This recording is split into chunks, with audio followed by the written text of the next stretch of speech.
Alex Albano. Pasensya, General Albano, sir, ano? Matagal kong kinikim itong galit, pero nabanggit ko ito before, hindi lang dito ngayon nabanggit, mga nakarang vlogs ko, nabanggit ko ito. Dahil hindi maganda, dapat it should be proper on process. So dapat conduct muna ng investigation before you conduct relief in every officer. Kasi masakit yun. Inalagaan mo, gumawa ka ng maganda, you perform properly, tapos ganun mangyayari sa'yo.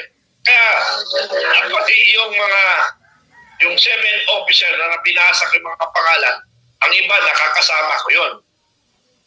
At may marami pa akong kasama na medyo hindi nakakaporma pero hindi man nagagalaw. So, my point is, sana ang armed forces